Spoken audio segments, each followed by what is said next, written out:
The early morning sun was just beginning to peek through the large windows of Atlanta International Airport as the Johnson family made their way through the busy terminal. Marcus Johnson, a 42-year-old software engineer, walked confidently with his leather carry-on bag, occasionally checking his phone to ensure they were heading toward the right gate. His wife Diana, a successful corporate lawyer aged 39, held their youngest child's hand while keeping a watchful eye on their luggage. Their children, 12-year-old Maya and 8-year-old Tyler, were dressed in their most comfortable travel clothes, both wearing new sneakers they had gotten specifically for this special trip to Los Angeles. This vacation had been 6 months in the planning, and Marcus had made sure to book first-class tickets as a surprise for his family. It was their first time flying in first class, and the excitement showed on everyone's faces. "Dad, how much longer until we get to our gate?" Tyler asked, bouncing slightly as he walked. His Spider-Man backpack jumped up and down with each step, making his sister Maya roll her eyes in typical big sister fashion. "Just 5 more minutes, buddy," Marcus replied with a warm smile. He glanced at his watch. They were right on schedule, arriving 2 hours before their 9 a.m. flight. The airport was already bustling with activity.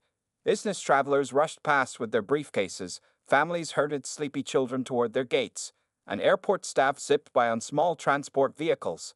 The smell of fresh coffee and breakfast sandwiches filled the air from nearby cafes. Diana had spent the previous evening making sure everything was perfect. All their documents were neatly organized in a travel folder: boarding passes, hotel reservations, and the itinerary for their week-long vacation. She had chosen this early morning flight specifically so they could make the most of their first day in Los Angeles. As they approached Gate B23, Maya's eyes widened at the sight of the large airplane visible through the floor-to-ceiling windows. "Mom, look. Is that our plane?" she asked, pointing at the massive aircraft being prepared for departure. "Yes, sweetheart, that's our Boeing 777, Diana answered, proud that her daughter showed such interest. Maya had recently started talking about wanting to become a pilot, and this trip was going to be her first time sitting in first class, where she could get a better view of the whole flight experience. The family found seats near their gate, and Marcus distributed everyone's boarding passes. "Now remember," he said to his children, "we're in seats 2A through 2D. First class is at the front of the plane, and we'll be some of the first people to board." Tyler could barely contain his excitement. "Will they have those big seats that turn into beds?" he asked, remembering the pictures his father had shown him on the airline's website. "Not on this flight, honey," Diana explained gently, "but the seats are still very big and comfortable, and they serve special meals too." The family had dressed well for the occasion, something Diana had insisted on. Marcus wore a crisp blue button-down shirt with khaki pants, while Diana had chosen an elegant but comfortable navy blazer and dress pants. Maya wore a pretty floral dress with a light cardigan, and Tyler was sporting new khakis and a polo shirt. As they waited, other passengers began gathering around the gate. The Johnsons watched as flight crews walked past, pilots rolled their carry-on bags toward other gates, and gate agents began their preparations for boarding. "Boarding will begin in approximately 30 minutes, the gate agent announced over the intercom. "We'll start with our first-class passengers and those needing special assistance." Marcus used this time to give his family a final check. "Everyone visited the restroom?" he asked, receiving nods from all around. "Water bottles filled?" More nods. Diana smiled at her husband's thoroughness. It was one of the things she loved most about him. Maya pulled out her new book, settling in for the short wait, while Tyler played quietly with his action figure. The morning light streamed through the large windows, creating a peaceful atmosphere despite the airport's usual chaos. None of them could have predicted how their perfect family vacation was about to take an unexpected turn. The boarding passes in Marcus's hand marked the beginning of what would become not just a family trip, but a moment that would spark an important conversation about equality and dignity in air travel. The gate agent's voice came through the speakers, announcing the start of boarding for first-class passengers. Marcus Johnson gathered his family, making sure everyone had their belongings.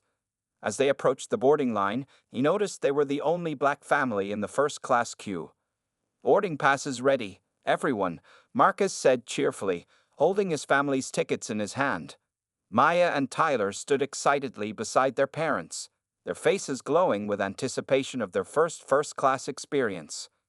As they reached the front of the line, a flight attendant with blonde hair, whose name tag reads Sarah, stepped forward. Her eyes moved from the family to their boarding passes, then back to the family again. The smile on her face didn't quite reach her eyes. "I believe there might be some confusion," Sarah said, her voice carrying a tone that made Diana straighten her shoulders. "The economy class boarding will begin in about 20 minutes. Marcus stepped forward, still keeping his voice pleasant. "There's no confusion. We have first-class tickets." He held out their boarding passes, showing the clear first-class marking and their seat assignments, 2A through 2D. Sarah took the boarding passes, examining them with exaggerated care. By now, other first-class passengers behind them were starting to show signs of impatience. Tyler tugged at his mother's sleeve, his earlier excitement turning to confusion. "Mom, what's wrong?" he whispered. Diana squeezed his hand reassuringly, though she could feel her own anger building. "These tickets," Sarah began, then paused as another flight attendant, Mike, joined her. "Mike, could you take a look at these? I think we might have a system error with the seating assignments." Maya, who was old enough to understand what was happening, felt her cheeks grow hot with embarrassment. She watched as other passengers, most of them white, were being processed through the second boarding lane without any similar scrutiny. Marcus maintained his composure, though Diana could see the muscle in his jaw tightening, a sign he was working hard to stay calm. "There's no error," he said firmly. "We booked these tickets months ago. I can show you the confirmation emails on my phone." Mike glanced at the boarding passes, then at his colleague. "Maybe we should check with the gate supervisor," he suggested, not directly addressing the family. By now, several other passengers had stopped to watch the scene unfold. Some were awkwardly looking away, while others were clearly uncomfortable with what they were witnessing. "Is there a problem?" Diana finally spoke up, her voice calm but carrying the authority she often used in courtrooms. "Because from where I stand, it seems the only error you're concerned about is that we're black family with first-class tickets." Sarah's face flushed red. "That's not. I mean, we just need to verify." "Verify what, exactly?" Diana continued. "Our tickets are valid. We have our assigned seats. We're dressed appropriately. Our children are well behaved. What exactly needs verification?" Tyler, still not fully understanding but sensing the tension, pressed closer to his father's side. Marcus put a protective hand on his son's shoulder, remembering the conversation he'd had with his children about dignity in the face of prejudice. Other first-class passengers began to murmur. An elderly white woman in line behind them spoke up. "This is ridiculous. Their tickets are clearly valid. Why are you delaying everyone?" The flight attendant seemed unsure how to proceed. Sarah was still holding their boarding passes, looking increasingly uncomfortable. Mike kept glancing between the tickets and his colleague, clearly wanting to be somewhere else. Maya, trying to be brave like her parents, stood tall despite feeling humiliated. She had been so excited to tell her friends about flying first class, but now all she felt was the sting of being singled out. "We can call the supervisor," Sarah finally said, reaching for her radio. "Please do," Marcus replied, his voice steady but firm. "And while we wait, I'll be recording this interaction on my phone. I'm sure the airline's corporate office would be very interested in seeing how their first-class passengers are being treated." The situation had reached a tense standstill. The Johnsons stood their ground, surrounded by a mix of sympathetic and curious onlookers, waiting for someone with authority to arrive. What none of them knew was that help was about to come from an unexpected source, someone who had been watching the entire scene unfold with growing concern. The gate area had grown uncomfortably quiet as more passengers stopped to watch the situation unfold. Sarah, the flight attendant, was still speaking into her radio, while her colleague Mike shuffled awkwardly beside her.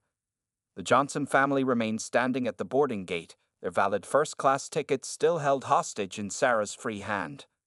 A third crew member, the lead flight attendant named Patricia, arrived at the scene. She was tall with graying hair and carried herself with an air of authority. Instead of addressing the Johnsons directly, she turned to her colleagues first, speaking in hushed tones. Diana Johnson, drawing from her years of courtroom experience, decided to take control of the situation. "Excuse me," she said, her voice clear and professional, "but could you please include us in this conversation about our own tickets?" Patricia turned to face them, wearing what Diana recognized as a practiced customer service smile. "I understand there's some confusion about your seating arrangements," she said, speaking slowly as if addressing children. "There is no confusion," Marcus replied firmly. "We have first-class tickets that we purchased months ago. The only confusion seems to be coming from your staff's inability to accept that my family belongs in first class." Tyler, who had been quiet until now, suddenly spoke up. "Dad, are we going to miss our flight?" His voice trembled slightly, and Maya quickly put her arm around her little brother's shoulders. Patricia glanced at the children, and something in her expression shifted. "Let me explain the situation," she began. "Sometimes our computer system has glitches that can cause automatic upgrades. We just need to verify." "That's interesting," Diana interrupted, pulling out her phone. "Because I have our original booking confirmation right here, showing we specifically purchased first-class tickets. Would you like to see the receipt as well? Or perhaps we should discuss why other passengers are boarding first class without any verification of their tickets." By now, a small crowd had gathered. Some passengers were filming the interaction on their phones, while others were openly expressing their disapproval of the crew's behavior. A well-dressed businessman who had been waiting in line stepped forward. "I've been flying first class on this route every week for the past year," he announced. "I've never once been asked to verify if my ticket was a glitch in the system." Patricia's professional demeanor began to crack slightly. "Sir, this is a private matter." "No," Marcus cut in, his voice firm but controlled, conscious of his children watching. "This stopped being a private matter the moment you decided to humiliate my family in public. We are legitimate first-class ticket holders, and you have detained us here for no valid reason." Maya, who had been trying to stay brave, felt tears welling up in her eyes. She had been so excited about this trip, about sitting in first class, about feeling special. Now all she felt was embarrassment and confusion. Diana noticed her daughter's distress and felt her own anger rising further. "I am a corporate lawyer," Diana stated clearly, making sure her voice carried to the growing audience. "And what you're doing right now is a textbook case of discrimination. Each minute you delay us is documented, each excuse you make is being recorded, and every person watching this unfold is a potential witness." The situation had reached a boiling point. Other passengers were now openly protesting the treatment of the Johnson family. Someone in the crowd called out, "This is ridiculous. Let them board." Another voice added, "This is blatant racism." Patricia looked increasingly uncomfortable as she realized the situation was spiraling out of her control. She whispered something to Sarah, who finally started to move toward returning the boarding passes. But before she could do so, a new voice cut through the tension. "Is there a problem here?" The voice was calm but carried unmistakable authority. Everyone turned to see a man in civilian clothing approaching the gate. Though he wasn't in uniform, his confident stride and the way the flight crew suddenly straightened their postures suggested he was someone important. The Johnson family didn't know it yet, but this man's arrival was about to change everything. As he walked closer, the small airline wings pin on his jacket caught the morning sunlight, and Patricia's face suddenly lost all its color. Help had arrived, though not in the way anyone had expected. Captain James Richardson had seen a lot in his 15 years as a commercial airline pilot, but what he was witnessing now made his blood boil. He had been sitting quietly in the gate area, dressed in casual clothes, dark jeans, and a navy blazer, waiting to catch his flight home to Los Angeles as a passenger. For the past 10 minutes, he had watched the scene unfold with growing concern. At first, he had thought it was a simple ticketing issue, but as he observed the flight crew's behavior and the dignified responses of the Johnson family, it became crystal clear what was really happening. The small airline wings pin on his jacket lapel felt heavy with responsibility. James had spent years not just flying planes but also training crews on proper passenger interaction and anti-discrimination policies. He had helped write some of those policies himself. As he watched Tyler clutching his father's hand and Maya trying to hide her tears, he remembered his own children and how he would feel if they were being treated this way. He stood up, straightened his blazer, and walked purposefully toward the gate. The morning sun through the large airport windows cast his shadow long across the terminal floor as he approached.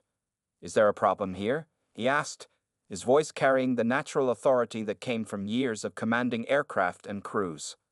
Patricia, the lead flight attendant, turned around. Her eyes fell on his airline wings pin, then moved to his face. Recognition flickered in her eyes. Captain Richardson was well known in the airline for his work on crew training and passenger relations. "Captain Richardson," she said, her voice suddenly less certain. We were just sorting out a seating situation." James looked at the boarding passes still clutched in Sarah's hand, then at the Johnson family. He could see the father's contained anger, the mother's professional composure, the daughter's hurt, and the son's confusion. "May I?" he asked Sarah, holding out his hand for the boarding passes. She handed them over immediately. James examined them carefully, though he had already known what he would find. "These are valid first-class tickets," he stated clearly, making sure his voice carried to everyone watching. "Purchased months in advance, assigned seats 2A through 2D. He turned to Marcus and Diana. "Mr. and Mrs. Johnson, I apologize for my colleague's behavior. I'm Captain James Richardson, and I've been with this airline for 15 years. Diana nodded, keeping her professional demeanor but visibly relieved to have someone in authority acknowledge the situation. Marcus's shoulders relaxed slightly, though his hand remained protectively on Tyler's shoulder. James turned back to the flight crew. "Sarah, Mike, Patricia, I need to understand something. What exactly about these valid first-class tickets required such extensive verification?" His tone was calm but carried an edge that made all 3 crew members shift uncomfortably. "We were just following," Sarah began, but James held up his hand. "Following what protocol exactly?" he asked. "Because I helped write our airline's boarding procedures, and there's nothing in them about singling out passengers based on their appearance." He gestured to the other first-class passengers who had boarded without issue. Why weren't their tickets subjected to the same verification? The silence that followed was deafening. Several passengers who had been watching nodded in approval. The businessman who had spoken up earlier gave a quiet about time under his breath. James turned back to the Johnson family. Maya had stopped crying and was looking at him with a mixture of relief and admiration. Tyler's grip on his father's hand had loosened slightly. "Mr. and Mrs. Johnson," James said, handing them back their boarding passes, "if you'll allow me, I'd like to escort you to your seats personally." And then he turned to look meaningfully at Patricia. "I believe we need to have a serious discussion about crew conduct and airline policies." The morning sun had risen higher now, streaming through the large airport windows, illuminating the scene as if putting it on stage. What had started as an attempt to humiliate a family had turned into a moment of accountability, all because one person with authority had chosen to step up and do the right thing. But Captain Richardson wasn't done yet. He knew that getting the Johnsons to their seats was just the beginning. Real change would require more than just solving this one incident. Captain James Richardson stood tall as he addressed the gathering crowd at the gate. His presence had changed the entire atmosphere, and even the most restless passengers had grown quiet to hear what he would say next. "Ladies and gentlemen," he began, his voice carrying the same tone he used during pre-flight announcements, "I apologize for the delay in boarding. However, what I've witnessed here requires immediate attention." He turned to Patricia, the lead flight attendant. "I need to speak with the gate supervisor immediately." Within 2 minutes, a gate supervisor named Robert Chen hurried over, already looking worried. He had been watching the situation from his desk but had hesitated to intervene. Now, with Captain Richardson involved, he knew he couldn't delay any longer. "Robert," James said firmly, "I want this documented. 3 members of our flight crew just spent 15 minutes attempting to prevent a family with valid first-class tickets from boarding, with no justification other than," he paused meaningfully, letting everyone fill in the obvious reason. Maya Johnson, who had been watching Captain Richardson closely, saw how he handled the situation with both authority and calm. It reminded her of how her mother acted in court, strong but professional. She stood a little straighter, her earlier embarrassment giving way to pride as she watched someone stand up for her family. Robert Chen's face grew serious as Captain Richardson detailed the events. "Sarah, Patricia, and Mike," he said, turning to the flight crew, "please step aside. We'll be bringing in a different crew for this flight." Tyler tugged at his father's sleeve. "Dad, does this mean we can still sit in first class?" he whispered, loud enough for those nearby to hear. Several passengers smiled at his innocent question, the tension breaking slightly. "Yes, buddy," Marcus answered, smiling for the first time since the incident began. Thanks to Captain Richardson, we're going to get exactly what we paid for. James turned back to the Johnsons. Mrs. Johnson, as a lawyer, you understand the importance of documentation. I'd like your permission to use your experience today in our airline's training programs. This kind of discrimination has no place in our industry, and your family's dignity in handling it provides a powerful learning opportunity. Diana nodded, her professional demeanor still intact but with visible gratitude in her eyes. Of course, Captain. Anything that helps prevent another family from experiencing this. By now, a new flight crew had arrived at the gate. James introduced them to the Johnsons personally. This is Lisa, John, and Maria. They'll be taking care of you during your flight to Los Angeles. The new crew members smiled warmly, with Lisa stepping forward to personally apologize for their colleagues' behavior. The original crew members stood to the side, looking both embarrassed and worried. Patricia attempted to speak, but Captain Richardson held up his hand. We'll address this in a formal meeting. For now, you're all relieved of duty. As the new crew began the boarding process again, James turned to the waiting passengers. Thank you all for your patience, and especially to those who spoke up. Change happens when people choose not to be silent witnesses to injustice. The businessman who had defended the Johnsons earlier stepped forward. Captain, I'm calling the airline's corporate office to commend you. We need more people like you in positions of authority. James shook his head slightly. Save that commendation for the Johnson family. Their grace under pressure is what deserves recognition. Finally, boarding began again. Captain Richardson personally escorted the Johnsons to their first-class seats. As they walked down the jet bridge, Maya looked up at him. Captain Richardson, she said softly, I want to be a pilot someday. James smiled warmly. Based on how well you handled yourself today, Maya, I'd say you already have the right temperament for it. The sky's the limit. The morning sun streamed through the airplane windows as the Johnsons settled into their first-class seats. What had started as an attempt to deny them their dignity had transformed into a powerful moment of change, all because one person chose to stand up and do what was right. But the story wasn't over yet.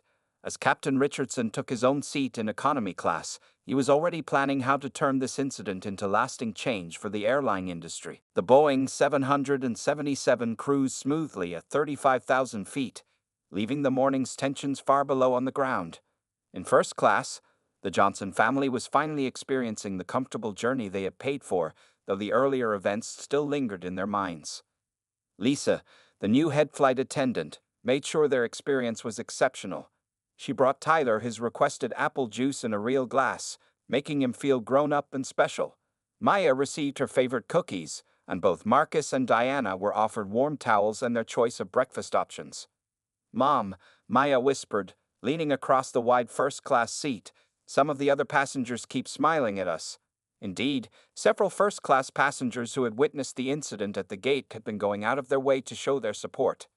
An elderly couple across the aisle shared their travel magazines with the children.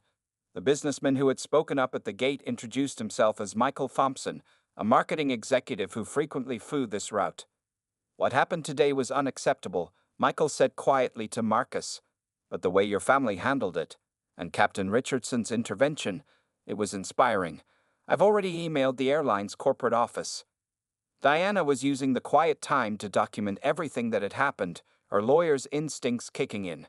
She wanted to ensure that this incident would lead to real change. As she typed notes on her tablet, she noticed several other passengers doing the same thing, writing emails, making social media posts, and documenting what they had witnessed. From his seat in economy class, Captain Richardson was also busy. He had spent the first hour of the flight writing a detailed report about the incident. His reputation within the airline gave him significant influence, and he intended to use it. He had already sent messages to several airline executives he knew personally. Halfway through the flight, Lisa made an announcement that caused everyone to smile. Ladies and gentlemen, we've received word that our airline's CEO has been made aware of this morning's incident. She has personally called the gate at Los Angeles to arrange a meeting with the Johnson family upon arrival. Tyler looked up from his game. Are we in trouble? He asked worriedly. Marcus laughed softly, ruffling his son's hair. No, buddy. Actually, I think we're helping make things better for other families like ours. In the following hour, something remarkable happened. Passengers from both economy and first class began passing notes forward to the Johnsons. Some shared their own stories of discrimination, others offered words of support, and many thanked them for maintaining their dignity in the face of prejudice. A young girl, about Maya's age, came up from economy class to use the bathroom and stopped by their seats. "My mom says you're heroes," she said shyly to Maya, "because you didn't let them treat you wrong." Diana watched as her daughter's face lit up with pride instead of the shame she had shown at the gate. It was a powerful moment, seeing her children learn that standing up for their rights could inspire others. Captain Richardson received his own share of appreciation. Several flight attendants thanked him during the flight, and passengers stopped by his economy seat to shake his hand. But he made sure to redirect their praise to the Johnsons. As the plane began its descent into Los Angeles, Lisa brought the family one last surprise: a card signed by all the passengers and crew who had witnessed the incident. Inside were messages of support, email addresses for those who wanted to stay in touch, and even a few business cards from lawyers offering to help if needed. "I've been flying for 12 years, Lisa told them, "and I've never seen passengers come together like this. You've turned a terrible situation into a moment of unity." The California sun was bright outside their windows as the plane descended toward LAX. The morning's darkness had given way to light, both literally and figuratively. What had started as discrimination had transformed into a powerful demonstration of humanity. But as they began their final approach, none of them knew that the biggest surprise was still waiting for them at the gate. The airline's response to this incident would go far beyond a simple apology, and the Johnson family's dignified stand was about to create waves throughout the entire industry. As the plane touched down at Los Angeles International Airport, the Johnson family had no idea that their story had already gone viral. During the 6-hour flight, videos of the incident had spread across social media platforms, catching the attention of millions of people worldwide. The plane taxied to its gate, where an unexpected welcoming committee waited. Through the windows, they could see several people in business suits standing in the jet bridge. Among them was Christine Torres, the airline's CEO, who had flown in from the corporate headquarters specifically to address the situation. "Ladies and gentlemen," the pilot announced, "please remain seated while our special guests deplane first." There was a round of spontaneous applause as the Johnson family stood up, many passengers pulling out their phones to capture this moment too. As they walked toward the aircraft door, Lisa, the head flight attendant, handed Maya and Tyler each a set of plastic airline wings pins. "You've more than earned these," she said with a warm smile. "Especially you, Maya, future pilot." Captain Richardson had moved up from his economy seat to escort them out. As they stepped into the jet bridge, Christine Torres stepped forward, extending her hand first to Marcus and Diana, then kneeling down to greet Maya and Tyler at their eye level. "Mr. and Mrs. Johnson," she began, her voice carrying genuine concern, "I want to personally apologize for what you experienced this morning. This is not what our airline stands for, and your family's dignity in the face of discrimination has deeply moved all of us." Tyler, still clutching his new airline wings pin, looked up at his parents. "Dad, is she the boss of the mean flight attendants?"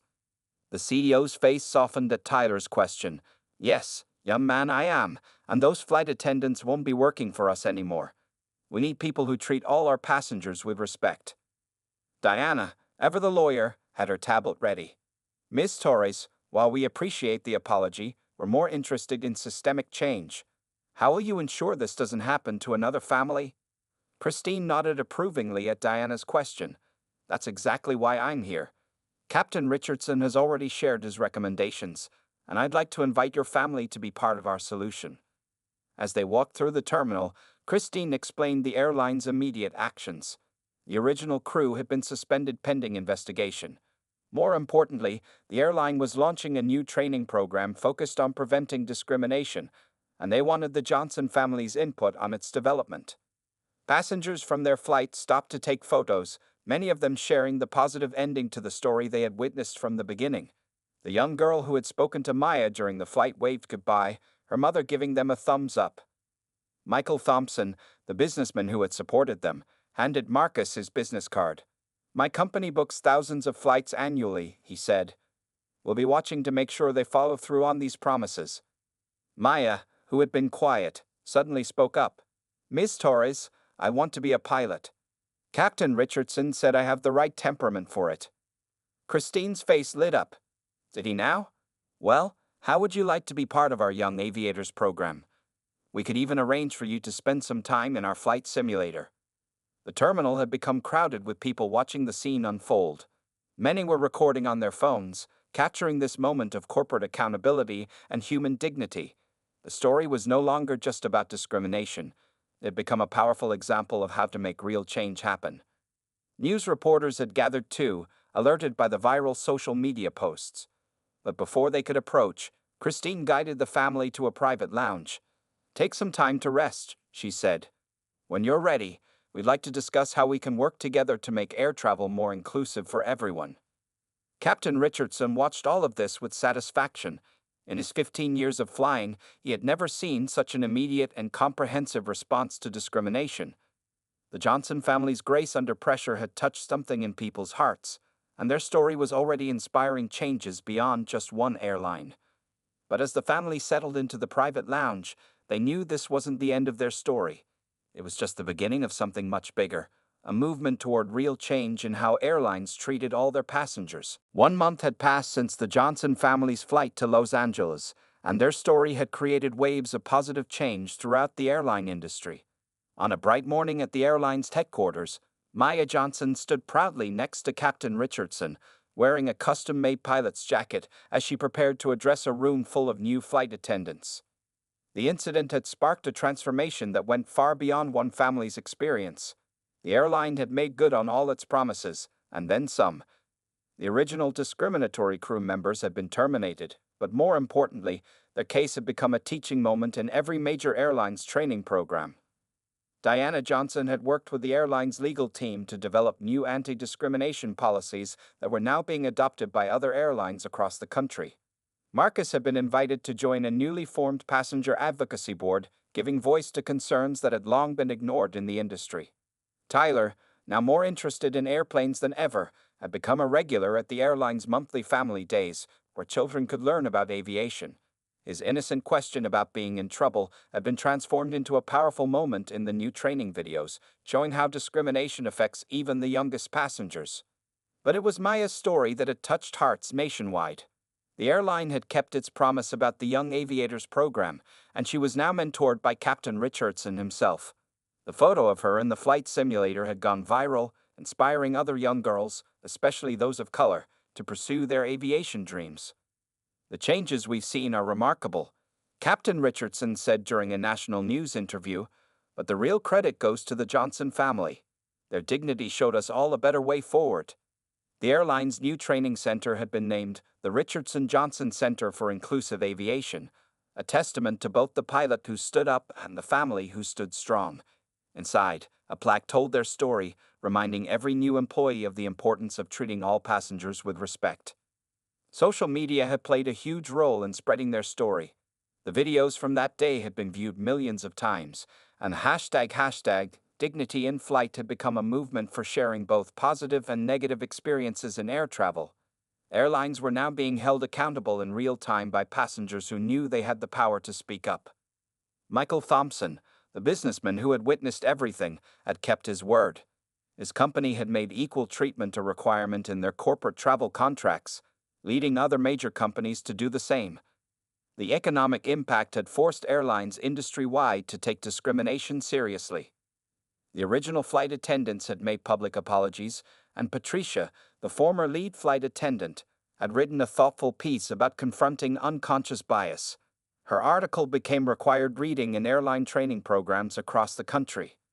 On this particular morning, as Maya stood before the new class of flight attendants, she shared her story one more time. But now it was different. It was a story of hope and change, not just discrimination and hurt. When we booked those first-class tickets, she told the attentive audience, we just wanted to go on vacation. Instead, we ended up being part of something much bigger. Thanks to Captain Richardson and everyone who stood up for what was right, my dream of becoming a pilot feels closer than ever. The Johnson family's vacation photos from Los Angeles now hung in the airline's headquarters alongside other milestone moments in the company's history. But more meaningful were the letters they received daily from passengers sharing how their story had given them courage to stand up for themselves. Diana often reflected on how that difficult morning had transformed into such a powerful force for change. Sometimes, she would say in her speaking engagements, the worst moments can lead to the best opportunities for progress. As the sun set on another busy day of flights across America, thousands of passengers of all backgrounds sat comfortably in their assigned seats, first class, business, or economy, knowing that their right to dignity was now protected not just by policy, but by a renewed commitment to human decency. The Johnson family had shown that standing up with dignity could change not just one flight, but an entire industry. Their story had become more than just a viral moment. It had become a landmark in the ongoing journey toward true equality in the skies.